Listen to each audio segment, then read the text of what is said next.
আজকে মূলত জীববিজ্ঞানের কয়েকটা বিষয়ে আলোচনা করার জন্য আসছি। প্রথমে জীববিজ্ঞান প্রথম পত্র অর্থাৎ উদ্ভিদ বিজ্ঞান যে পার্টটা, সেই পার্টটার একটা ওভারভিউ দিব। সাথে কিভাবে এই জীববিজ্ঞান যে বিষয়টা ইন্টারের বায়োলজি পড়তে হবে সেই বিষয়টা সম্পর্কে ডিটেলসে বলবো, বা কিভাবে আমি পড়তাম বা তোমরা কিভাবে পড়লে ভালো করতে পারো। আর ভিজুয়ালাইজেশনের যে বিষয়টা সেটাও এখানে বলবো। সাথে তোমরা কীভাবে প্রিপারেশান নিলে তোমাদের একটা কম্প্যাক্ট প্রিপারেশান হবে সেই বিষয়ে কথা বলবো।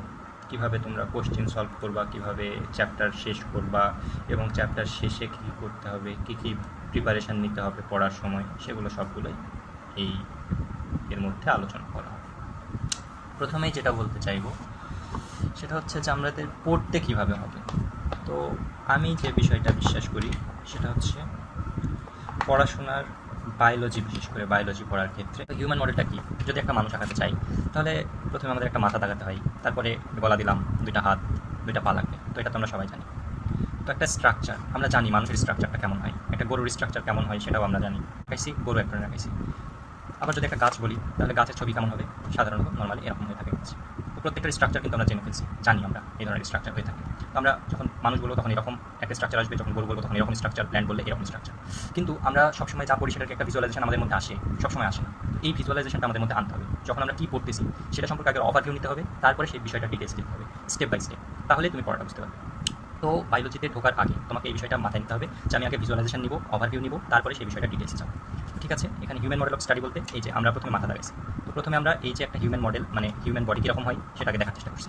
এবার আমরা মাথার মধ্যে কী কী অংশ আছে, চোখ আছে, নাক আছে, মুখ আছে, চোখ কয়টা আছে, মুখ কয়টা আছে, চোখের ডিটেলস জানবো, মুখের ডিটেলস জানবো, সবগুলো জানবো। ঠিক আছে, এবার হাতে আসলাম, হাতে কী কী আছে, হাতের কবজি আছে, হাতের আঙুল আছে, হাতের 5টা করে আঙুল আছে, হাতের কয়টা হাড় আছে সেগুলো জানলাম। তারপরে মেরুদণ্ড সম্পর্কে জানলাম। তারপরে আসলাম পায়ে, তাহলে পায়ে কী কী আছে সেই ডিটেলসগুলো আমরা ধীরে ধীরে জানলাম। তাহলে আমরা 4-5টা অংশে একটা পুরা বডিটা জেনে ফেললাম। তো আমরা একবারে যদি সব কিছু দেখতে যেতাম তাহলে তো আমরা নিশ্চিতভাবে পারতাম না। তো যখন আমরা ভাগ ভাগ করে প্রথমে একটা ওভারভিউ নিলাম, তারপরে সবগুলো ডিটেলস আস্তে আস্তে জানলাম। তো এটাতে আমাদের পড়াশোনাটা ইজি হয়ে যায়। প্রথমে আমাদের একটা ওভারভিউ থাকলো এবং পরবর্তীতে আমরা সেটা ডিটেলস দেখলাম। আমাদের বায়োলজির পড়াটাও ঠিক এরকম হতে হবে। আমরা প্রথমেই একটা ওভারভিউ নিয়ে নিব, তার পরবর্তীতে ধীরে ধীরে সেটা ডিটেলসে যাবো।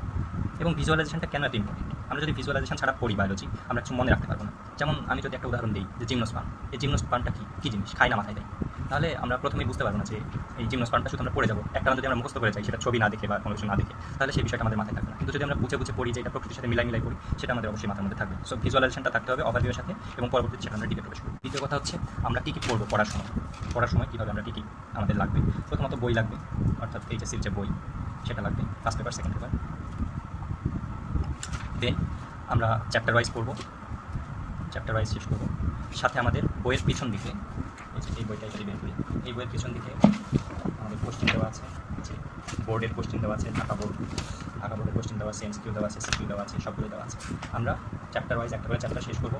সেই চ্যাপ্টারে বোর্ডের যে কোশ্চেনগুলো আসছে, MCQ plus CQ, board question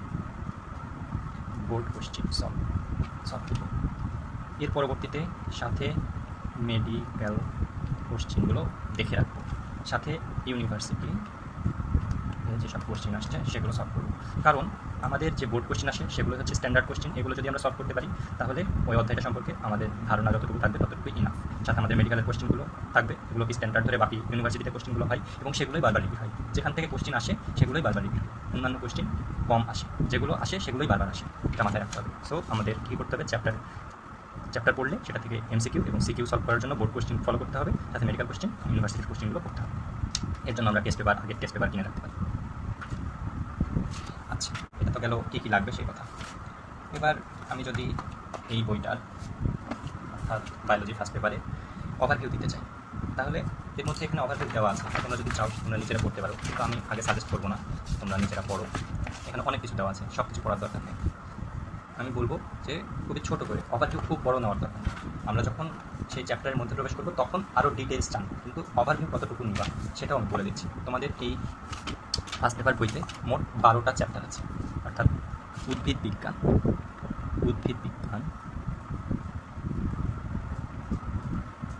first part, এখানে মোট চ্যাপ্টার আছে 12টা। প্রথম যে চ্যাপ্টারটা পাবা সেটা হচ্ছে 1, 2, 3। প্রথম চ্যাপ্টারটা পাবা সেল নিয়ে, সেল অর্থাৎ কোষ। কোষ কি, এর গঠন রিলেটেড, কোষের সংজ্ঞা পাবা, কোষের গঠন পাবা, কী কী এর মধ্যে কী কী উপাদান আছে, যেমন সাইটোপ্লাজম, মাইটোকন্ড্রিয়া আছে, রাইবোসোম আছে, লাইসোজোম আছে, কী কী আছে, কী কী অঙ্গাণু নিয়ে গঠিত সেগুলো। এছাড়াও যা পাবা সেটা হচ্ছে ক্রোমোজোম আছে, এতে ক্রোমোজোম আছে, এতে ডিএনএ আছে, এতে আরএনএ আছে। এবার এই ডিএনএ থেকে ডিএনএ তৈরির প্রক্রিয়া পাবা, ডিএনএ থেকে আরএনএ তৈরির প্রক্রিয়া পাবা, এবং এই আরএনএ থেকে প্রোটিন তৈরি। এই প্রোটিন তৈরির জন্যই যা কিছু কাজ, যা কিছু কথাবার্তা সব কিছু বলা হয় এই প্রোটিন তৈরি করার জন্য। এই প্রোটিন যদি আমরা তৈরি করতে পারি তাহলেই সেই প্রোটিনটাই কোনো একটা কাজের সংকেত দিতে পারে। আলটিমেটলি আমাদের লক্ষ্য হচ্ছে গাছের বা মানুষের ক্ষেত্রেও তাই, যে প্রোটিন তৈরি করতে হবে। Main motive is to create protein. আচ্ছা, দ্বিতীয়ত প্রথমে আমরা সেলের গঠন পড়ব, দ্বিতীয় ক্ষেত্রে সেলটাকে তো বিভাজিত হতে হবে, সেটা কোষ বিভাজন পড়ব। কোষ বিভাজন, কীভাবে একটা সেল ভেঙে দুইটা হয়। আচ্ছা, সেল বিভাজন যদি না হয়ে থাকে, কোষ যদি বিভাজিত না হয়, তাহলে তো আমাদের ইয়েটা বাড়বে না, গাছের যে কোষগুলো যদি না বাড়ে তাহলে গাছ তো বড় হতে পারবে না। গাছ যদি বড় না হয় তাহলে তো আলটিমেট কোনো ফাংশন করতে পারবে না। সো এই কারণে আমাদের সেল বিভাজনটা দরকার। এবার তৃতীয়ত, সেলের মধ্যে কী কী কম্পাউন্ড থাকে, কেমিক্যাল কম্পাউন্ড,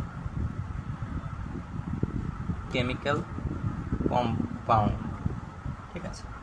তো এটার মধ্যে আমরা কী কী কম্পাউন্ড পাবো, একটা হচ্ছে শর্করা, 2 নম্বর পাবো হচ্ছে লিপিড বা স্নেহ, এবং 3 নম্বরে পাবো আমরা প্রোটিন।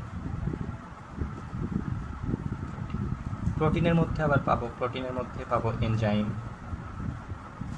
এছাড়াও পাবো অ্যামিনো অ্যাসিড। অ্যামিনো অ্যাসিড মানে হচ্ছে প্রোটিন, অ্যামিনো অ্যাসিড অনেকগুলো অ্যামিনো অ্যাসিড মিলে প্রোটিন গঠন করে। তো এই জিনিসগুলো এই কেমিক্যাল কম্পাউন্ডের মধ্যে আমরা পাবো। এটার প্রত্যেকটার ডিটেলস আমরা দেখব, কিন্তু এখানে শুধু আমরা আলোচনা করছি যে কী কী আছে, কোন 12টা চ্যাপ্টার আমরা পড়বো এখানে। তাহলে এই চলে গেল প্রথম 1, 2 এবং 3টা। এই 3টা হচ্ছে কোষ গঠিত কথা, উদ্ভিদ কোষ কীভাবে গঠন হয়, উদ্ভিদের কোষ বিভাজন কীভাবে হয়, এবং 3 নম্বর কথা হচ্ছে উদ্ভিদ কোষ কী কী কেমিক্যাল কম্পাউন্ড নিয়ে গঠিত। এতখানি হয়।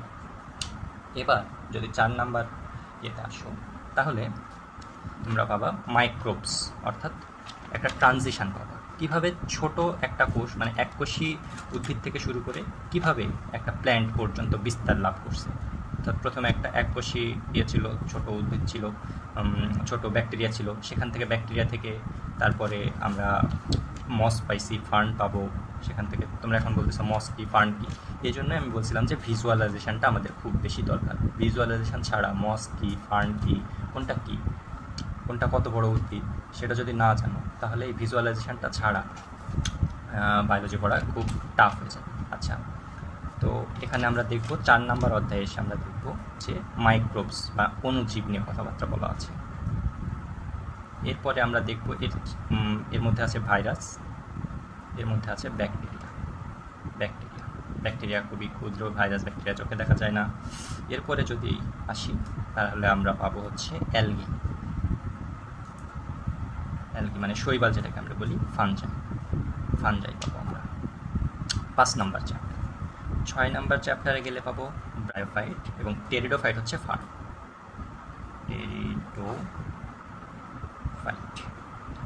এবার আমরা 7 নম্বর চ্যাপ্টারে গেলে পাবো নগ্নবীজি, আবৃতবীজি, অর্থাৎ এগুলো হচ্ছে ফ্লাওয়ার, এগুলোতে ফুল হয় এবং বীজও হয়। ঠিক আছে, তাহলে এটা হচ্ছে আমাদের ট্রানজিশান, ছোট থেকে বড় কিভাবে একটা বড় উদ্ভিদের দিকে যাচ্ছে, ছোট এককোষী ব্যাকটেরিয়া থেকে কিভাবে বড় একটা প্ল্যান্ট হচ্ছে, সেই ট্রানজিশনটা আমরা এখানে দেখব এই 4 থেকে 7 নম্বর মধ্যে। এর পরবর্তীতে আমরা এই যে আবৃতবীজি যে উদ্ভিদ বা এই টেরিডোফাইট থেকে শুরু করে আমরা এখানে কি পাবো, আমরা এখানে টিস্যু পাবো, অর্থাৎ এখানে জাইলেম, ফ্লোয়েম, এটার মধ্যে কিছু আমাদের যেরকম খাবার হজম করার জন্য পাকস্থলী আছে বা কী বলে নাড়িভুড়ি যেগুলোকে আমরা বলি, তো গাছেরও সে ধরনের খাবার চলাচল করার জন্য, খাবার পানি এগুলো চলাচল করার জন্য কিছু নল টাইপ কিছু অঙ্গাণু রয়েছে, সেগুলোকে আমরা কি বলি, জাইলেম বা ফ্লোয়েম। তো এইগুলো নিয়ে আমরা ডিটেলসে পড়ব, সেটা আমরা পড়বো হচ্ছে চ্যাপ্টার 8 টিস্যু। ঠিক আছে, জাইলেম ফ্লোয়েম।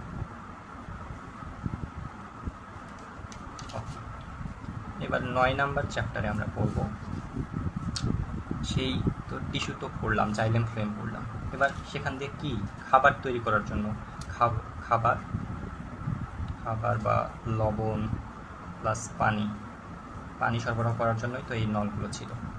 তাহলে এখানে খাবার এবং পানি কিভাবে হচ্ছে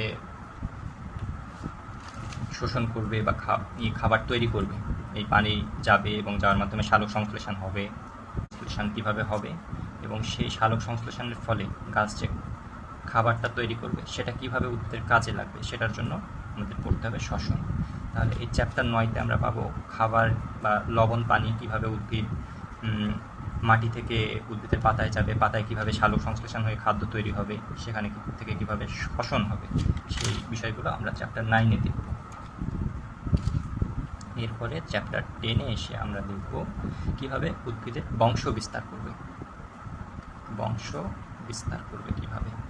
ঠিক আছে, অর্থাৎ সেক্সুয়াল, অ্যাসেক্সুয়াল বা অন্য কোনো উপায়ে আর কি কী হয়েছে, সেই বংশ বিস্তার ওয়েগুলো আমরা দেখে নেব, মেইনলি অ্যাসেক্সুয়ালটা। এবার 11 নাম্বারে যদি আমরা বলি চাই, সেটা আর কি কি উপায়ে এই প্ল্যান্টের আমরা বংশ বিস্তার ঘটাতে পারি, সেটা ইংলিশটা হচ্ছে বায়োটেকনোলজি। বায়োটেকনোলজির মধ্যে টিস্যু কালচার পড়বে,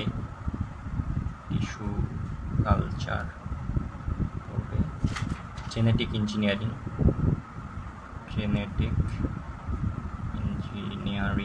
কাঙ্ক্ষিত জিনটুকু অন্য প্রাণীর ডিএনএতে স্থানান্তর করার মাধ্যমে আমরা যে আমাদের কাঙ্ক্ষিত প্রোডাক্ট তৈরি করে প্ল্যান্টের কাছ থেকে হোক বা অ্যানিমেলের কাছ থেকে হোক, সেটা আমরা নিয়ে আসার জন্য যে ইঞ্জিনিয়ারিংগুলো করে থাকবো, সেটাই হচ্ছে জেনেটিক ইঞ্জিনিয়ারিং। তো এই বিষয়গুলো আমরা পড়বো এখানে। আর সর্বশেষ 12 নাম্বার চ্যাপ্টারে যে সেটা প্ল্যান্টের সংরক্ষণ কীভাবে কী উপায় আমরা করতে পারি, সেই সংরক্ষণ বিষয়ে কিছু কথাবার্তা আমাদের করতে হবে। তাহলে ওভারভিউটা এটাই ছিল মূলত।